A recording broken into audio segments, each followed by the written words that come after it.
हरे हरे हरे राम राम राम हरे हरे हरे कृष्ण कृष्ण कृष्ण हरे हरे हरे राम राम राम हरे हरे।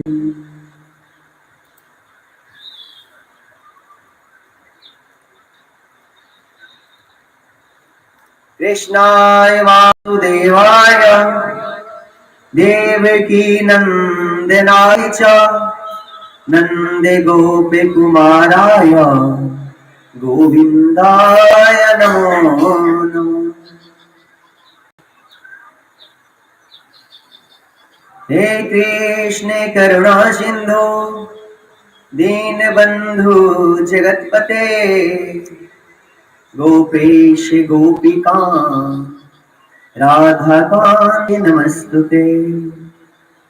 तप्त कांचन गौरांगी राधे वृंदावनेश्वरी वृषभानुसुते देवी त्वं नमामि हरिं प्रिये।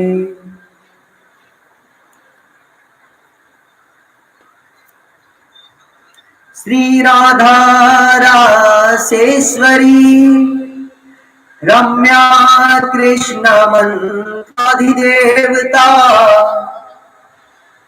सर्वद्या सर्ववन्द्या च वृंदावन विहारिणी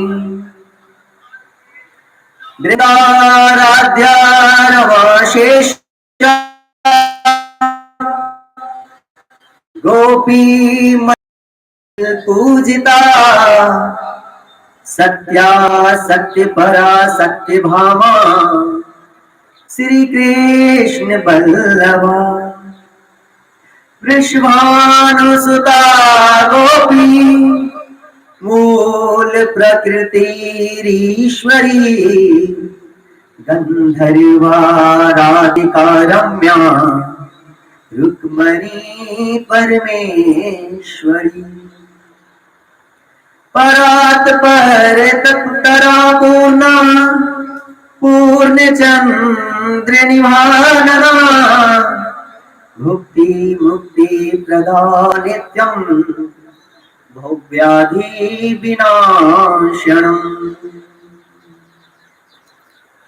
भवव्याधि विनाशनम्।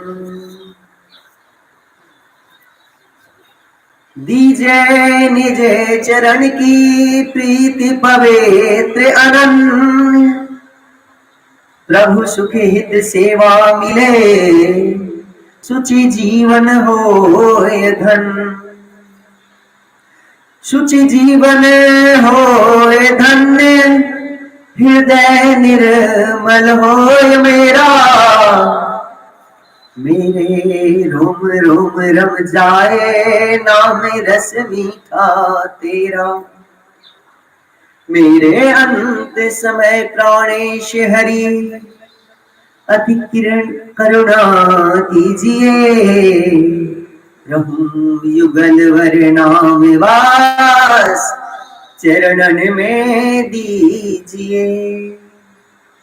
श्री वृंदावने नवल नागिरी नटवर नागर नंद नंदन प्राणेश्वरी प्राणेश तुम्हें है सदा हमारा अभिनंदन। रासेश्वरी रस रंगिनी रसिक शिरोमणि नव रस राज अल्लादिनी सच्चिदानंद सुन लो पुकार प्राणों की आस। जयति श्याम घन रसिक चात की जय श्यामा मुख चंद्र चकोर श्री राधे वृषभानु दुलारी मुरलीधर जय नंद किशोर मुरलीधर जय नंद किशोर। कृष्ण प्रेममयी राधा, राधा प्रेममयो हरि, जीवने निधने नित्यं राधा कृष्णो गतिर्मम। कृष्णस्य दर्शनं राधा, राधाया दर्शनं हरि, जीवने निधने नित्यं राधा कृष्णो गतिर्मम। कृष्ण प्राणमयी राधा, राधा प्राणमयो हरि, कृष्ण प्राणमयी राधा, राधा प्राणमयो हरि, जीवने निधने नित्यं राधा कृष्णो गतिर्मम। कृष्ण द्रवमयी राधा, राधा द्रवमयो हरि, जीवने निधने नित्यं राधा कृष्णो गतिर्मम। कृष्ण गहे स्थिता राधा, राधा गहे स्थितो हरि, कृष्ण गहे स्थितो राधा, राधा गहे स्थितो हरि, जीवने निधने नित्यं राधा कृष्णो गतिर्मम। कृष्ण चित स्थिता राधा, राधा चित स्थितो हरि, कृष्ण चित स्थिता राधा, राधा चित स्थितो हरि, जीवने निधने नित्यं राधा कृष्णो गतिर्मम। नीलांबर धरा राधा, पीतांबर धरो हरि, नीलांबर धरो राधा, पीतांबर धरो हरि, जीवने निधने नित्यं राधा कृष्णो गतिर्मम।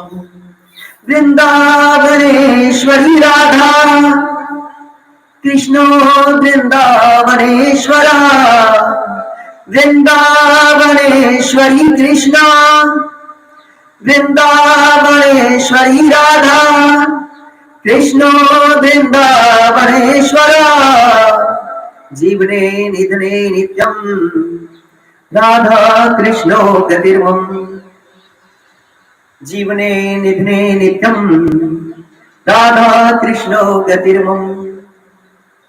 कृष्ण प्रेममयी राधा, राधा प्रेममयो हरि, कृष्ण प्रेममयो राधा, राधा प्रेममयो हरि, जीवने निधने नित्यं राधा कृष्णो गतिर्मम, राधा कृष्णो गतिर्मम।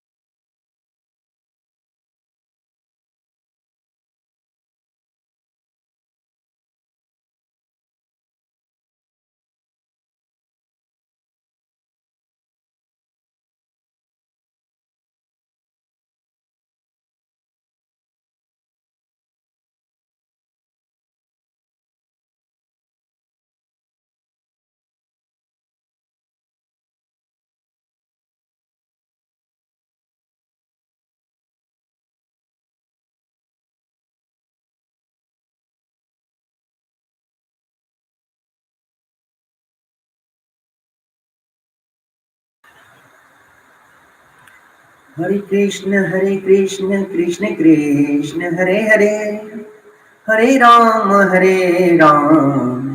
राम राम हरे हरे, हरे कृष्ण कृष्ण कृष्ण हरे हरे, हरे राम राम राम हरे हरे।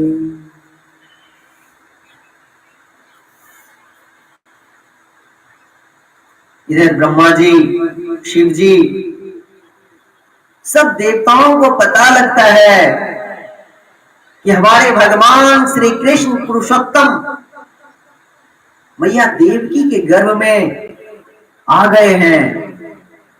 तो सारे के सारे देवता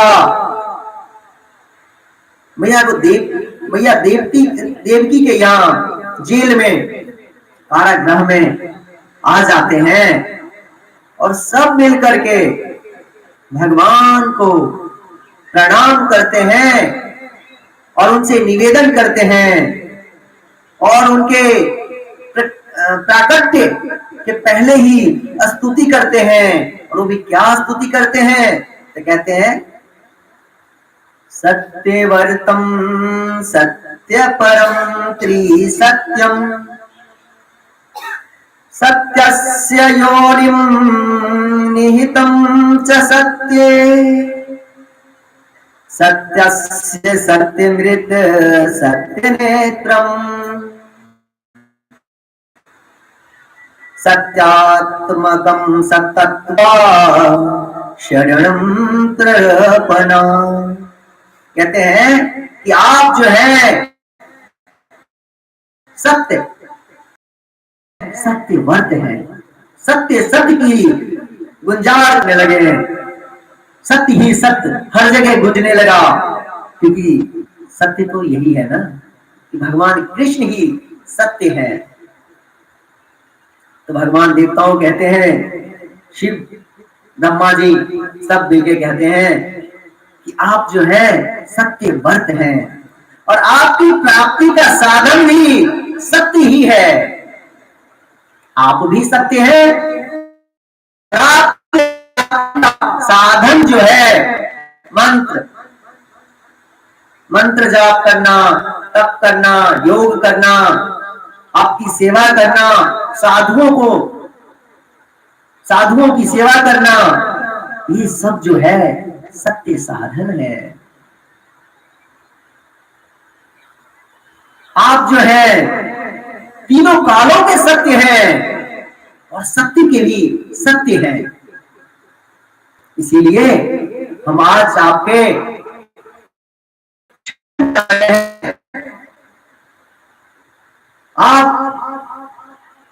आपने हम सबको वचन दिया था कि माता देवकी के गर्भ से प्रकट होंगे और इस संसार में मृत लोक पे जितने भी जीव जंतु प्राणी हैं सबकी रक्षा करेंगे। तो हे भगवान, हम लोग आपके शरण हैं और आप ही सत्य हैं, इसलिए आप जल्दी से प्रकट होइए और हम सबकी और इस मृत भूमि पर, मृत लोक में जितने भी प्राणी कष्ट से हैं आप आकर के उनकी रक्षा कीजिए। ब्रह्मा जी जो है देवकी से कहते हैं, हे मैया आप जो हैं बड़े भाग्यशाली हैं, बड़े भाग्यशाली हैं।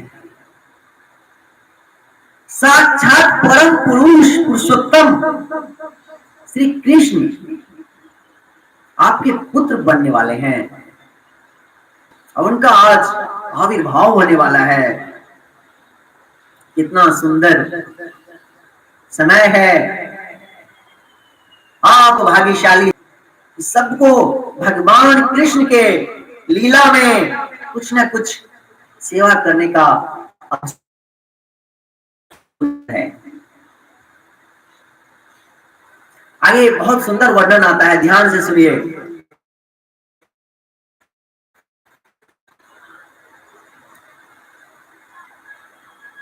भगवान जो है सबके लिए समान है।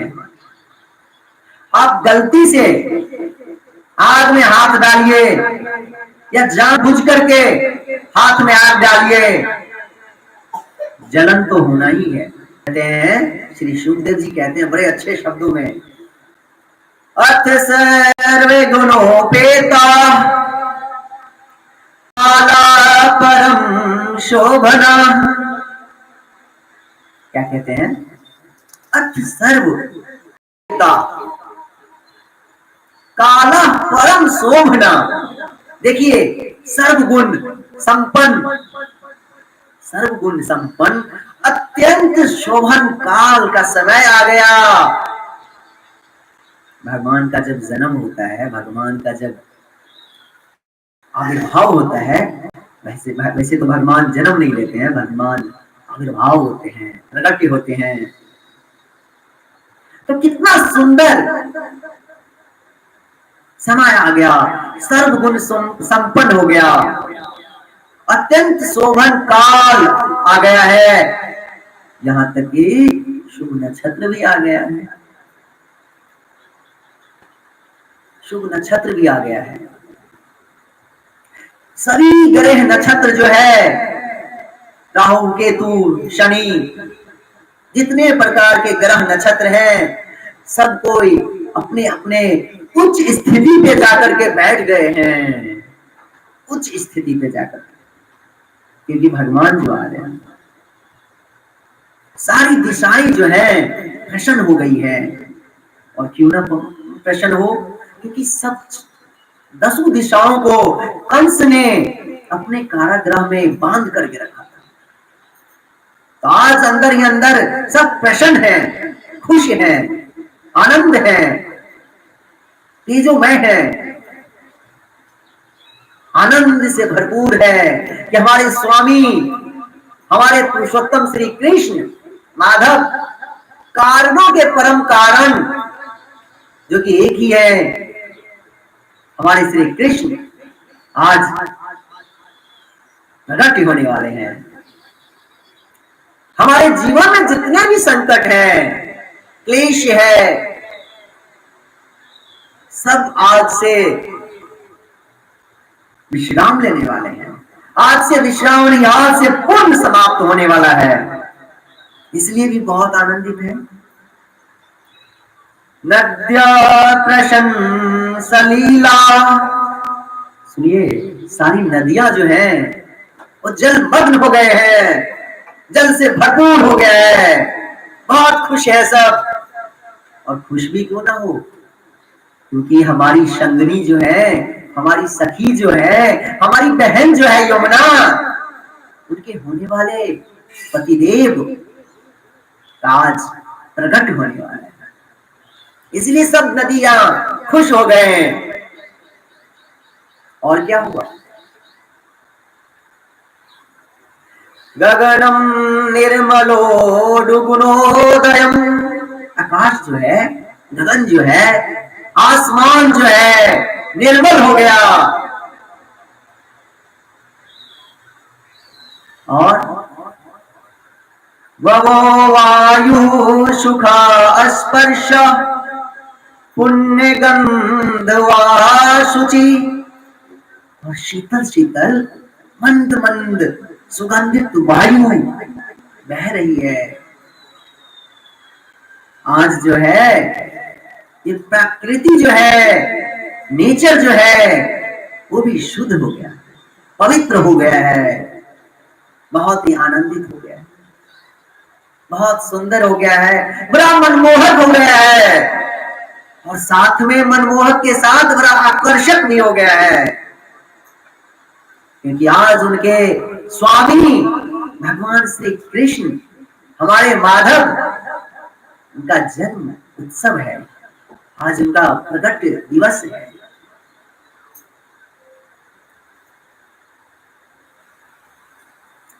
जिनके यहाँ भगवान कृष्ण स्वयं प्रकट होने वाले हैं, माता देवकी और वसुदेव जी, वो तो पहले ही शुद्ध हो गए हैं, वो जो है पहले ही शुद्ध हो गए हैं। अब पूरे सृष्टि में सुंदरता, शोभा, शुद्धता दिखने लगी है। नदियों का जो जल है शुद्ध अमृत के समान हो गया है,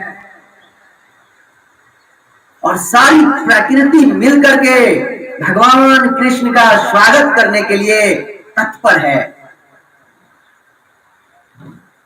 भगवान का स्वागत करने के लिए रेडी है,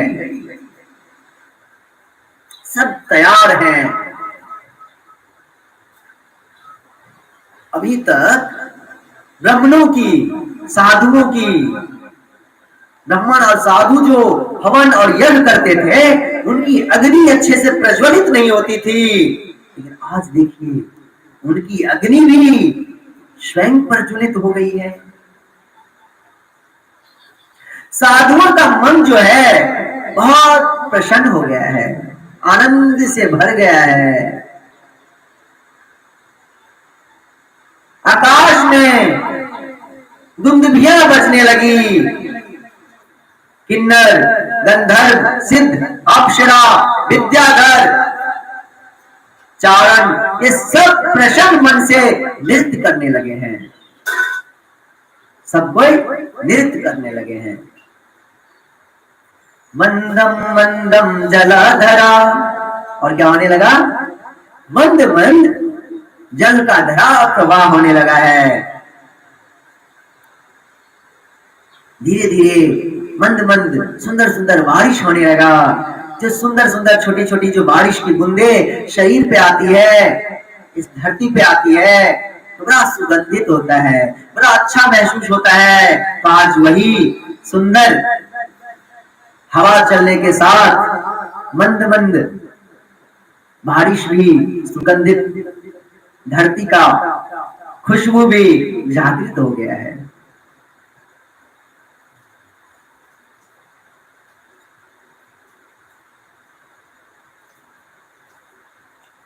भगवान श्री राम अवतार जो हुआ था, भगवान श्री राम का अवतार हुआ था, वो महल में हुआ था, राजा के घर में हुआ था, महाराजा चक्रवर्ती सम्राट के घर में। आज हमारे कृष्ण जो है कहां पे आ रहे हैं? कारागृह में प्रवेश हो रहे हैं। कारागृह में उनका प्रकट होने वाला है।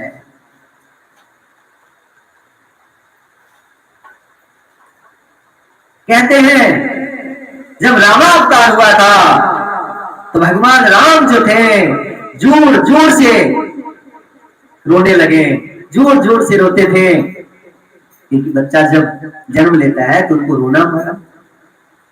क्योंकि माता कौशल्या भगवान से कहती है आपको रोना भी पड़ेगा। जब वो चतुर्भुज रूप में आए थे तो बोले थे बच्चा जब जन्म लेता है इस रूप में नहीं, उनको सिर्फ 2 हाथ 2 पैर होते हैं। तो उन्होंने अपने पूरे शरीर को छोटा बना लिया, बच्चे की तरह सिर्फ 2 हाथ 2 पैर। फिर माता कौशल्या ने कहा जो बच्चा जन्म लेता है उसको रोना भी पड़ता है। भगवान राम कहते अच्छा रोना भी पड़ेगा। तो भगवान राम जो थे जोर जोर से पूरे महल को जगा दिए थे, यार या राम पुरुषोत्तम राम। लेकिन हमारे कृष्ण कन्हैया जो हैं चुप चुप करके आए हैं। मध्य रात्रि में भगवान राम जो थे दिन में, मध्यांत दिन में आए थे, लेकिन हमारे कृष्ण कन्हैया चुपके से रात में आ रहे हैं। उनको डर नहीं था, उनको कंस से या किसी चीजों से डर नहीं था, किसी से भी भय नहीं था। लेकिन उनकी माता जो है देवकी उनसे प्रार्थना कर रही है कि हे भगवान चुपचाप आना, कोई समझ ना ले। यदि ये कंस समझ गया तो देवकी मैया का ममतापन देखिए। देवकी मैया को मालूम है कि साक्षात भगवान है, पुरुषोत्तम है, कृष्ण है, लेकिन फिर भी डरते हैं। मैया है ना तो डर रही है आज कि हमारे लल्ला को कहीं फिर से कंस, दुष्ट कंस जो है आकर के लेकर के ना चला जाए। आज मैया डर रही है, उनका ममता जागृत हो गया है। तो हमारे कृष्ण मध्य रात्रि में चुपचाप आते हैं। इसीलिए आपको पता है जब भी भागवत कथा होता है तो चौथे दिन सिर्फ भगवान का जन्म होता है और 5वें दिन हम नंद उत्सव मनाते हैं, क्योंकि जन्म के दिन शांति से चुपके से उनका जन्म हो जाएगा। इसलिए हम आप भी जहां आज जन्म हो रहा है आज जन्म मनाइए, कल नंद उत्सव मनाइएगा। और जहां पे कल जन्म होगा तो वहां पे कल जन्म होगा, परसों जाकर के नंद उत्सव मनेगा।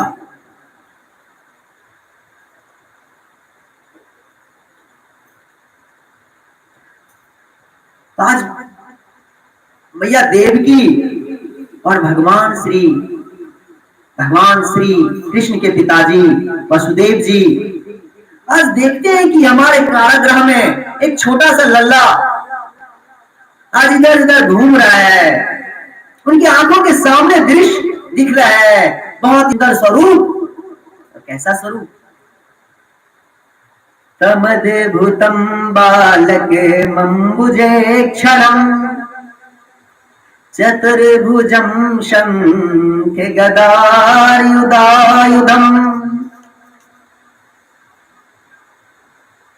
कैसा है? तमद्भुतम। वासुदेव जी ने देखा एक अद्भुत बालक जो कि मेरे सामने में आया है, और मैया देवकी भी देख रही है एक अद्भुत बालक मेरे सामने इर्द गिर्द इधर उधर घूम रहा है, नाच रहा है। वो बालक सामान्य नहीं है, अद्भुत है। और क्यों अद्भुत है?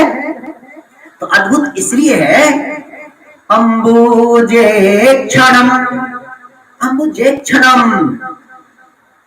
उनके नयन जो है, उनकी आंखें जो है भगवान कृष्ण की कमल के समान है, बहुत सुंदर है। और क्या? चतुर्भुजम शंखे गदायुधायुमन। चतुर्भुज है, उनके 4 हाथ है, और चारों हाथों में क्या है? शंखे गदायुधायुधम। शंख है, चक्र है, गदा है, पद्म है। चारों हाथों में छोटे से नन्हे को, छोटे से लल्ला को भैया देवकी देख रही है, वसुदेव जी देख रहे हैं। सुंदर नयन, अम्बुजे क्षणम, कमल की तरह उनका नयन। 4 हाथ, चतुर्भुज हाथ, चारों हाथ में शंख चक्र गदा पद्म लिए हुए हैं। इधर से उधर, इधर से उधर घूम रहे हैं। और क्या सब है? श्रीवत्स लक्ष्मणम गल शोभित कौस्तुभम। छाती पर श्रीवत्स चिन्ह है, और गले में क्या है? कौस्तुभ मणि है। और क्या है? तो पीतांबर धारण किया हुआ है। पीतांबर क्या हुआ? पीतांबर धारण किया हुआ है। और बच्चे का रंग कैसा है? तो बच्चे का रंग है, इस बालक लल्ला का, हमारे प्यारे मोहन का रंग कैसा है? तो जब बारिश होने वाला रहता है, बादल जो छाया रहता है, उस बादल का कलर कैसा होता है? मेघ श्याम वर्ण का होता है। एक तो आसमान रहते हैं नीला, उसके ऊपर बादल छाया रहता है श्याम वर्ण का। इसीलिए भगवान कृष्ण जो है नील श्याम वर्ण के हैं। और क्या देखा? देखते हैं पूरे शरीरों में आभूषण से अलंकृत है, आभूषण पहने हुए हैं, सुंदर सुंदर हीरे मोती जवाहरात। वसुदेव जी उनको देखते हैं, उनको गौर से एकदम से देख रहे हैं, सुंदर से। आहा, कितना सुंदर बालक है। उनका हृदय जो है प्रसन्न हो जाता है, आनंदित हो जाता है।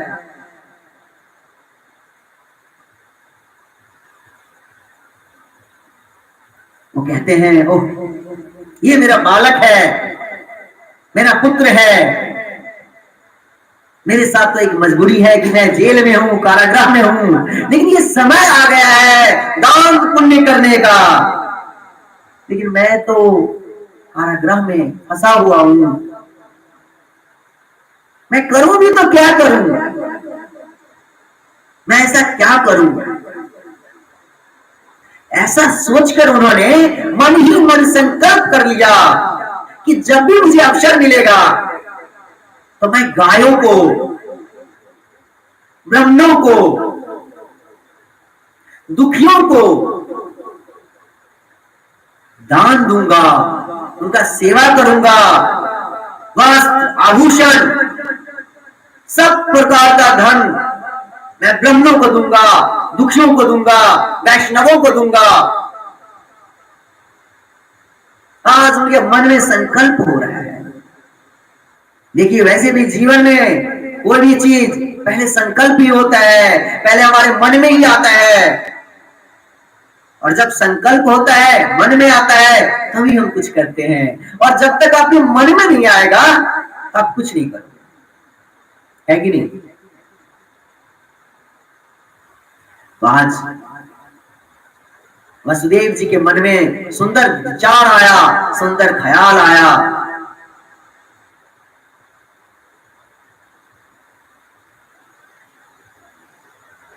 वसुदेव जी कहते हैं कि मैं समझ रहा हूं, समस्त प्रकृति से परे केवल अनुभवानंद स्वरूप, सबकी बुद्धि के साक्षी रूप आप ही हैं, और आप यहाँ प्रकट हुए हैं।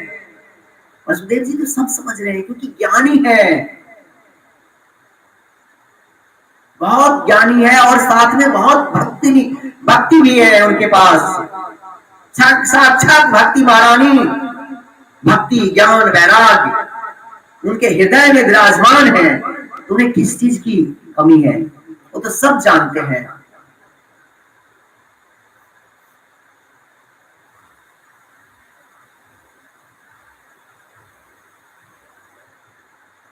कहते हैं हे भगवान, हे पुरुषोत्तम, मैं तो जानता हूं कि आप प्रकृति से परे अनुभवानंद स्वरूप है, सबकी बुद्धि के साक्षी रूप आप यहाँ प्रकट हो रहे हैं, प्रकट हुए हैं, लेकिन मैं करूं तो क्या करूं? बस मैं आपको नमस्कार कर सकता हूं। तब देवकी जी की भी वही स्थिति का भान होता है, और देवकी भी उस रूप को देखती है और हाथ जोड़कर प्रणाम करती है।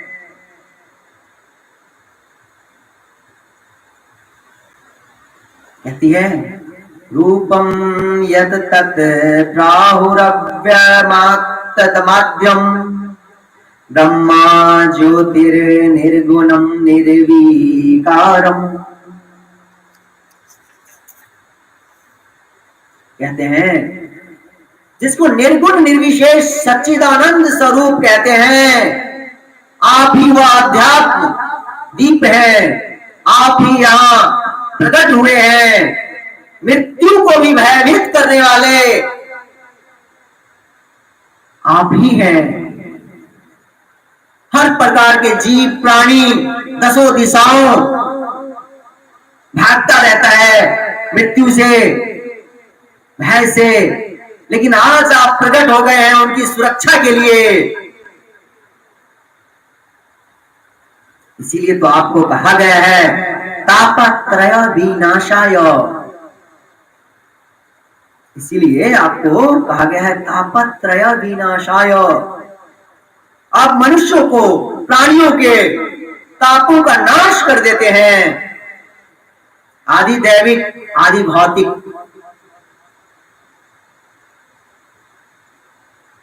आदि मानसिक, तीनों प्रकार के ताप को आप क्या करते हैं तो नाश कर देते हैं। और क्या कहा गया है आपके बारे में? विश्वोत्पत्त्यादि हेतुवे, विश्वोत्पत्त्यादि हेतुवे, विश्व को पालन करने वाला, विश्व का सृजन करने वाला, विश्व को आनंद देने वाला। वैसे भी आप कृष्ण हैं।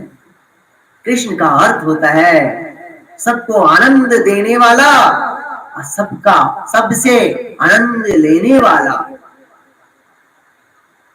है ना?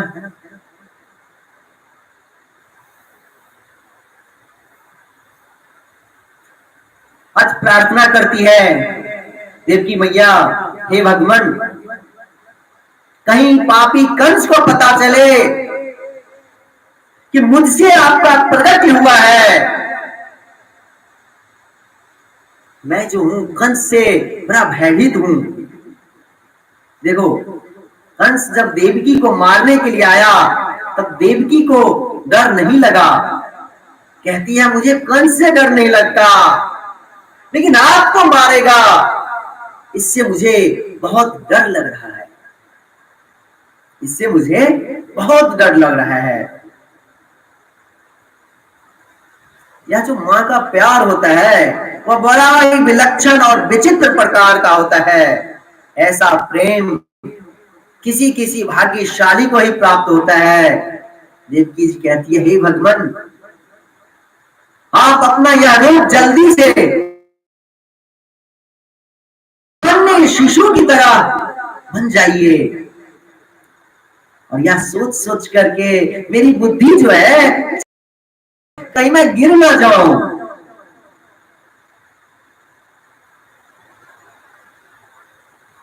मुझे ना बड़ा आश्चर्य हो रहा है कि जो विश्वोत्पत्त्यादि है, तापत्रय है, विश्व को पालन करने वाला, सृजन करने वाला, अनेक प्रकार, तीनों प्रकार के ताप को नाश करने वाला,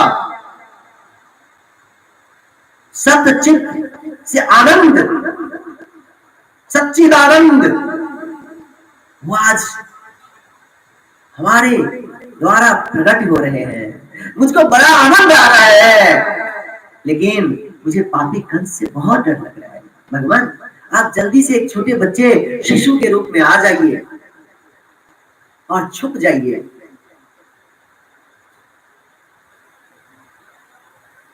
भगवान कहते हैं,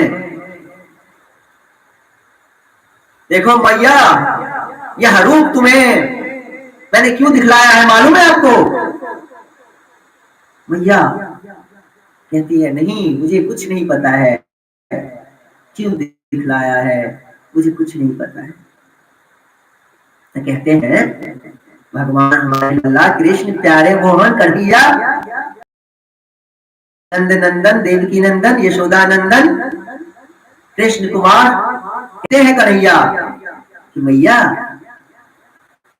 यह रूप मैंने आपको इसलिए दिखलाया है क्योंकि पूर्व जन्म में आप थी और पिताजी जो है वसुदेव जी एक सुतपा थे और आप दोनों ने बहुत तप किया था, बहुत तप किया। और जब मैं आपके तप से आपको वरदान देने के लिए आया तो आपने मुझे क्या मांगा?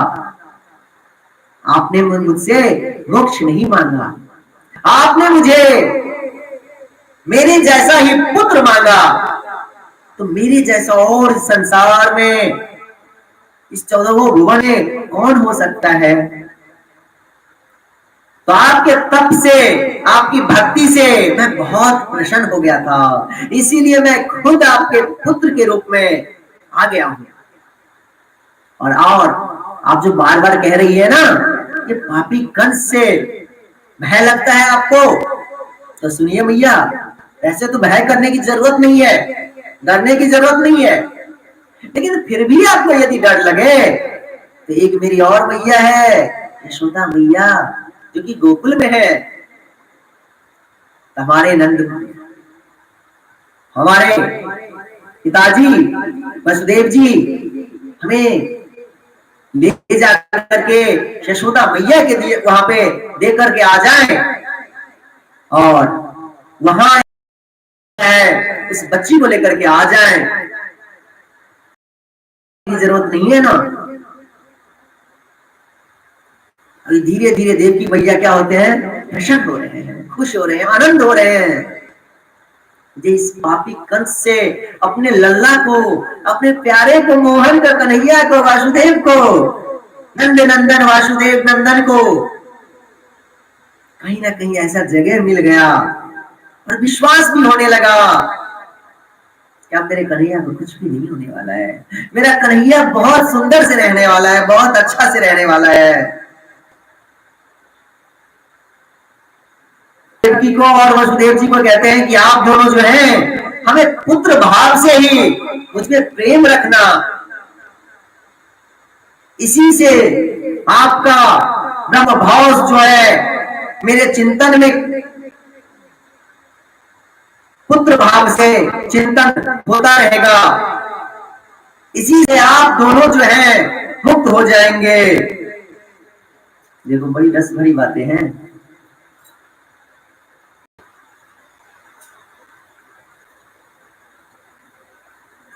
मैया जो थी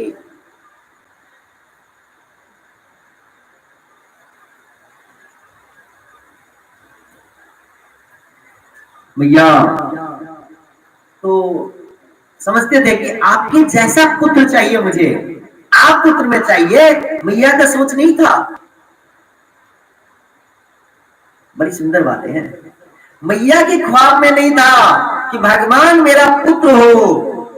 मैया के ख्वाब में था कि नारायण जो है, पुरुषोत्तम कृष्ण जो है, परम पिता, कारणों के परम कारण जो है, वो क्या हो, उनके जैसा हमें पुत्र हो। लेकिन आज भगवान स्वयं चाहते हैं कि हमारी माता होनी चाहिए, तो इनके तरह 3 जन्मों तक उन्होंने सिर्फ भगवान की ही भक्ति किया है। उन्होंने भगवान जैसा पुत्र पाने के लिए तपस्या किया है और भगवान भी प्रसन्न हो गए थे ना, इसीलिए स्वयं पुत्र के रूप में प्रकट हो गए। और इसीलिए कहते हैं कि तुम मेरा ये चतुर्भुज रूप देख करके ब्रह्म मत समझ लेना, भगवान मत समझ लेना, मुझे अपने पुत्र के भाव से ही देखना और पुत्र के भाव से ही प्रेम करना।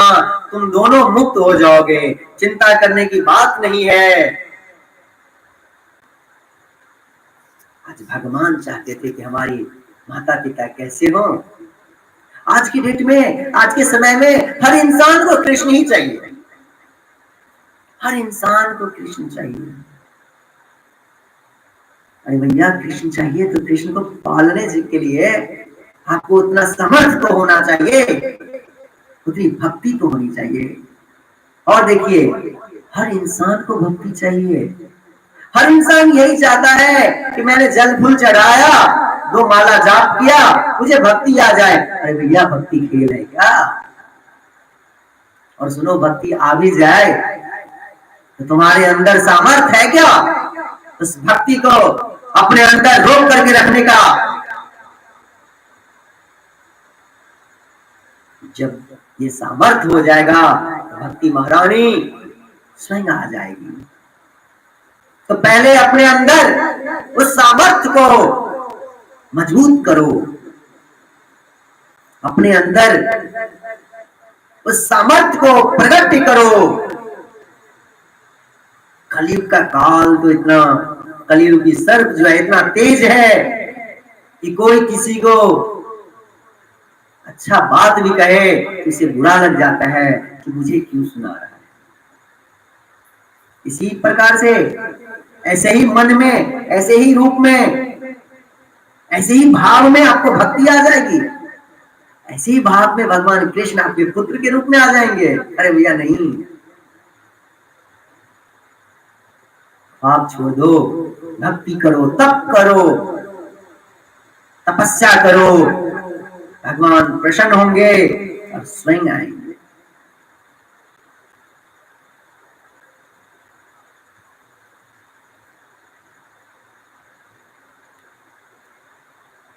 हरे कृष्णा कृष्णा कृष्णा हरे हरे, हरे रामा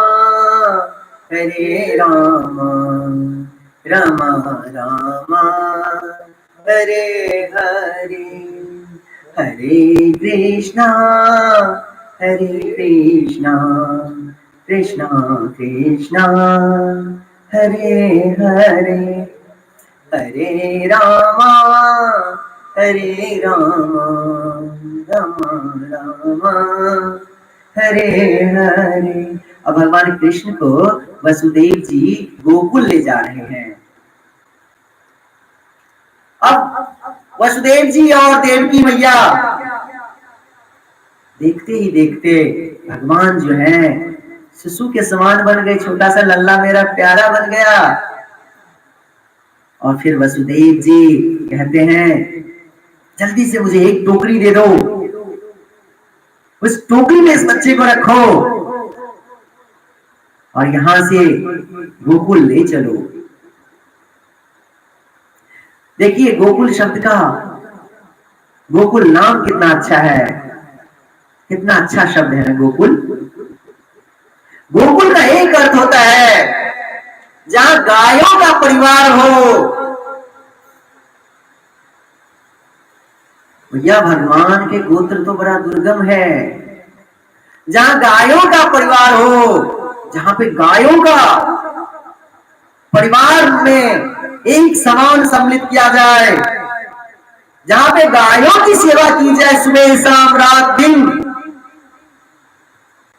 उसे ही गोकुल और गोलोक कहते हैं।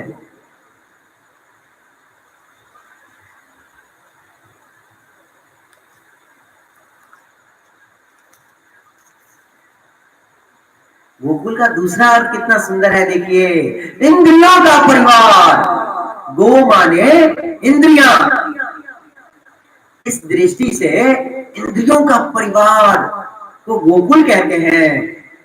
गोकुल का एक अर्थ है गायों का परिवार, जहां पे गाय परिवार की तरह है, और दूसरा होता है गो का मतलब इंद्रियां। अकुल, कुल मिस खानदान, कुल वंश, परिवार, इंद्रियों का परिवार।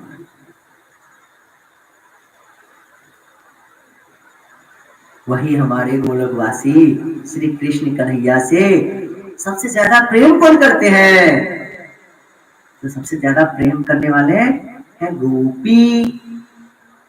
और गोपी क्या है? गोपी मतलब, गोपी का मतलब क्या? कोई स्त्री? गोपी कोई लड़की? गोपी कोई महिला? अरे नहीं भैया, गोपी माने कोई स्त्री नहीं। और एक बात ध्यान रखिए, ये संसार जो है, इस संसार में सिर्फ एक ही पुरुष है, जो कि हमारे पुरुषोत्तम कृष्ण है। हम आप ये संसार जो है सबके सब स्त्री हैं, पुरुष सिर्फ एक कृष्ण है। इसीलिए तो रास में सिर्फ गोपियों का ही आगमन होता है। जो गोपी बनना चाहेगी और गोपी बनती है, वही रास में प्रवेश करते हैं। हमारे भोलेनाथ शिव जी को भी गोपी बन के ही आना पड़ा। और गोपी का एक और अर्थ है, जिसकी इंद्रियां अपने वश में हो। गो का मतलब इंद्रियां, जिसकी इंद्रियां अपने वश में हो, 10 इंद्रियां, और उनकी मन जिनके वश में होता है, वही गोपी है।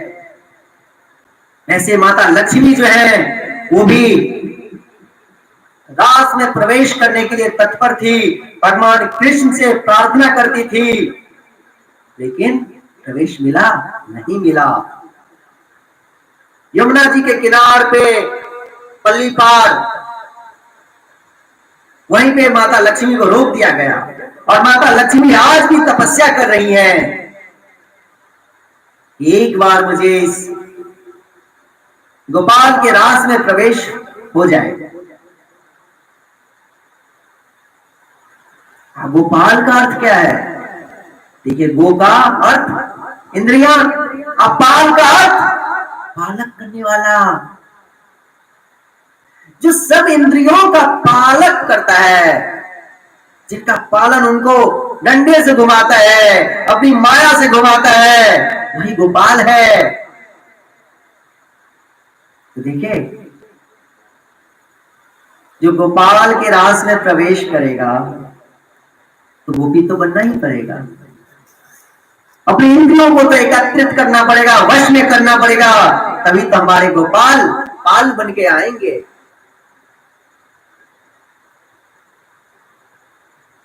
आज वसुदेव जी भगवान कृष्ण को एक टोकरी में बिठाते हैं और सुंदर से आगे ले जाते हैं।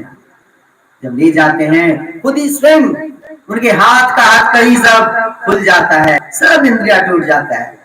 जब भगवान स्वयं आते हैं तो किसी का वश नहीं चलता भैया, किसी का वश नहीं चलता है। भगवान जब आते हैं ना, किसी का वश नहीं चलता। धीरे धीरे देखते हैं कि गेट भी, दरवाजा भी, कारागृह का दरवाजा भी खुल जाता है, और भगवान आगे निकल जाते हैं। वसुदेव जी भगवान कृष्ण को लेकर के आगे निकलते हैं। सुंदर सुहावना मौसम है, भाद्र मास, कृष्ण पक्ष, रोहिणी नक्षत्र, बुधवार के दिन, बुधवार की रात्रि, मध्य रात्रि,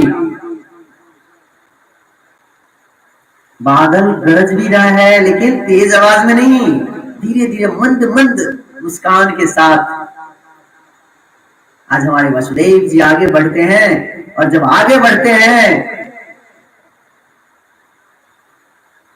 यमुना किनार आता है, यमुना जी आते हैं और यमुना जी में जैसे लगता है कि आज संगम हो गया है। गंगा यमुना सरस्वती सब आकर के मिल गए हैं, संसार की सब नदियां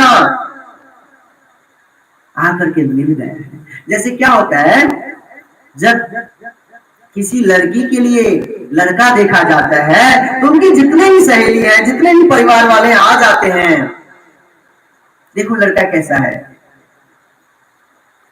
तो वैसे ही आज यमुना जी का लड़का, यमुना जी का पतिदेव आ रहे हैं भैया। तो उनकी जितनी भी सखी है, सहेली है, सब आ गए हैं यमुना जी को तैयार करने के लिए, खुश करने के लिए। तुम्हारा पति आ रहा है। और यमुना मैया जो है व्याकुल हो गई, भगवान अपने पति का, भगवान कृष्ण का एक बार मैं चरण छू लूं। यमुना जी अपने रूप को विशाल फैलाती है, उछाल मारती है कि एक बार चरण तो छूने दो। कन्हैया को लगा कि अब हमारे पिताजी वसुदेव जी के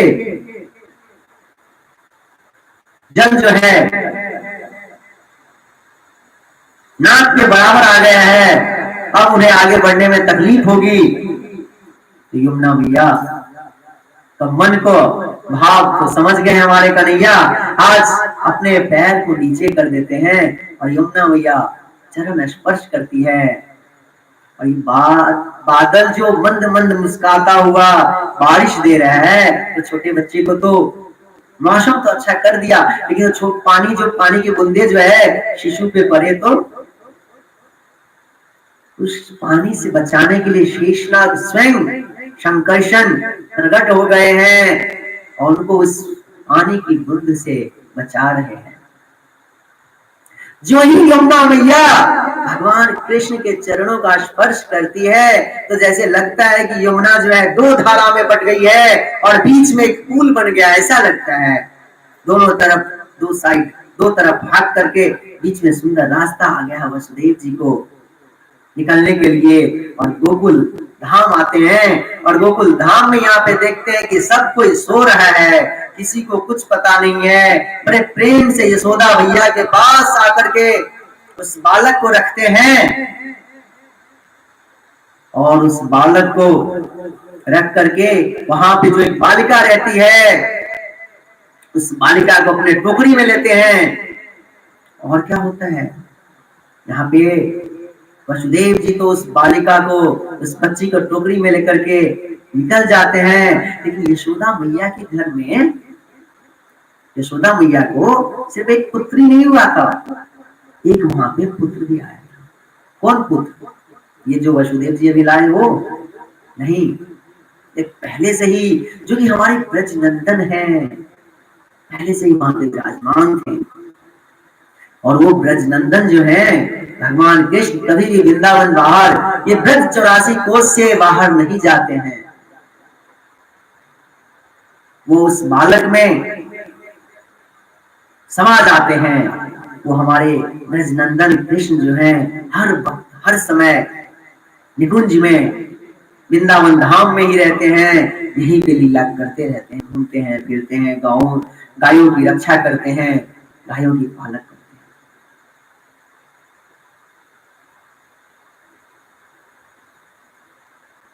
मथुरा जो कृष्ण गए हैं महाविष्णु के अंश हैं, हमारे भगवान पुरुषोत्तम कृष्ण के एक अंश हैं। द्वारका जो गए हैं कृष्ण, ऐश्वर्य कृष्ण है, वो ऐश्वर्य पूर्ण कृष्ण है। लेकिन ब्रज नंदन जो है वही हमारे पूर्ण कारणों के परम कारण सच्चिदानंद कृष्ण है, स्वयं मनमोहक है, जो मन को, चित्त को चुराते रहते हैं। आज उसी कृष्ण का जन्म उत्सव है। यहाँ पर वसुदेव जी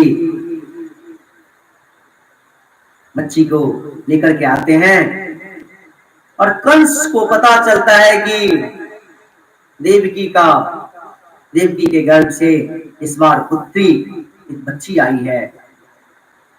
कंस डरता हुआ दौड़ता हुआ आता है, एक आंखों में काजल लगाया, दूसरी आंखों में बिना काजल से ही एक कपड़ा अपना धीरे धीरे ऐसा सही करते हुए दौड़ते हुए आता है कि मेरा काल आ गया, मेरा काल आ गया।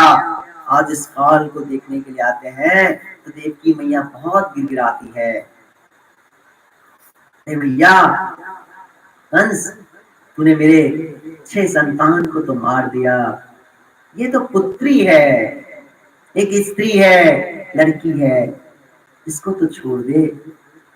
लेकिन कंस को तो डर रहता है कृष्ण से।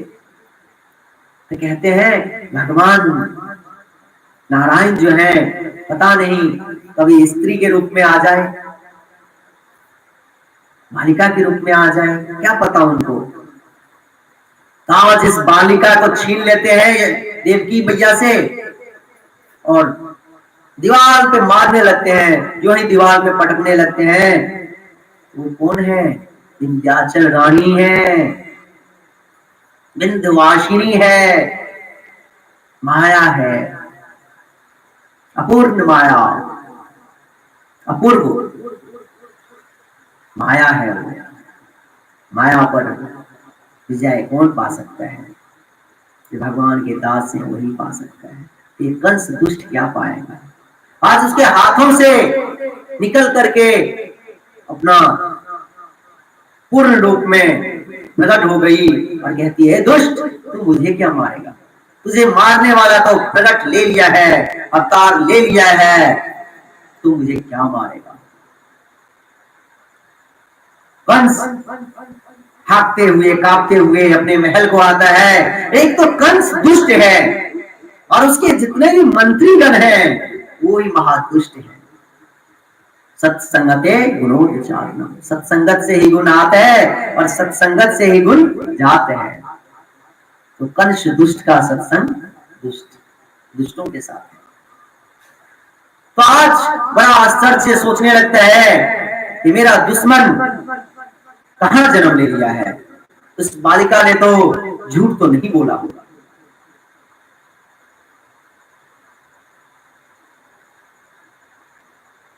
आज यहाँ पे कंस जो है विचार करने लगा, अपने मंत्रियों को, अपने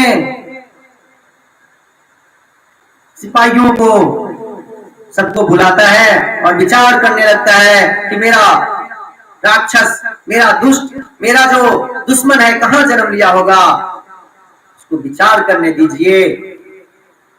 और यहाँ पे हम नंदालय पहुंच जाते हैं। नंदालय में क्या होता है, गोकुल धाम में क्या होता है, यहाँ पे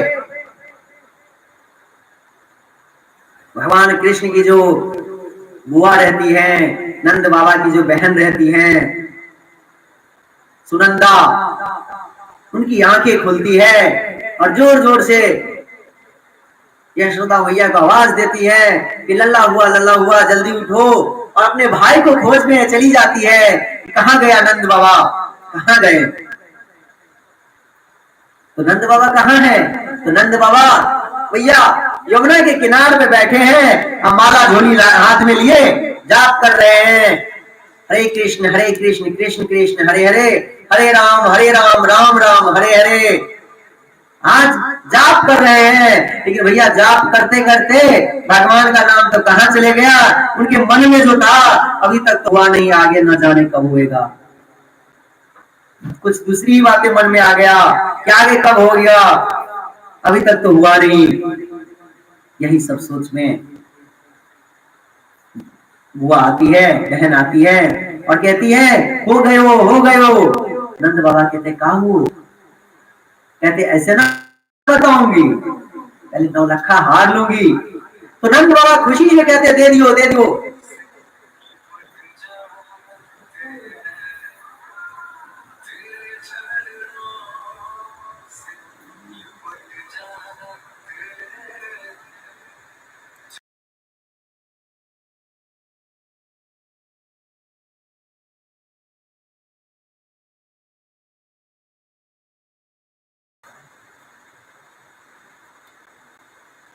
बड़े आनंद से आज नंद बाबा घर पे आते हैं और घर पर आकर के उनके पास 9 लाख गाय हैं।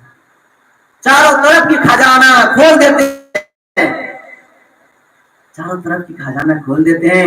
एक द्वार पे सोना, एक द्वार पे चांदी, हीरे मोती हर जगह लुटाने लगते हैं।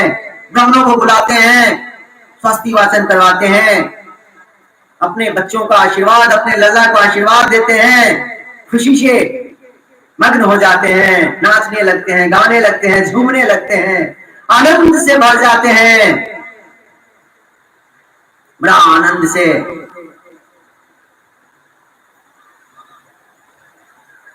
अब क्या होता है, पूरब द्वार से जो ब्राह्मण साधु महात्मा जो निकलते हैं चांदी लूट करके, जब उत्तर द्वार पे आते हैं तो कहते हैं उत्तर द्वार वाले, अरे भैया तुम लोग कहाँ चांदी लूट रहा है, ये देखो सोना है यहाँ पे। सब साधु महात्मा ब्राह्मण वहीं पे अपने चांदी को फेंकते हैं और उत्तर दिशा जाते हैं सोना लूटने के लिए। और सब जब सोना लूट के आगे बढ़ते हैं, पश्चिम द्वार पे जाते हैं, तो वहां पे पश्चिम द्वार वाले कहते हैं भैया तू सोना लूट रहा है, यहाँ पे तो हीरा मोती का कोई ठिकाना नहीं है, क्या सोना लूट रहा है, यहाँ पे हीरा मोती लूटो। यानी चारों द्वार उन्होंने खोल दिया। 9 लाख गाय हैं, हजारों के हजार गाय दान करने लगे, अनेक प्रकार की सामग्रियों को दान करने लगे, बड़ा आनंद मनाने लगे। आज भगवान का चुपचाप शांति से सुंदर से अभिषेक कीजिए, भगवान का जन्म दिवस मनाइए और कल जा करके सब मिल करके नंद उत्सव करेंगे। बोल श्री जय जय श्री राधे श्याम, श्री निताई गौर हरि बोल, श्री बांके बिहारी लाल की जय, श्री राधा रानी सरकार की जय, कृष्णानु दुलारी की जय, जय जय श्री राधे श्याम।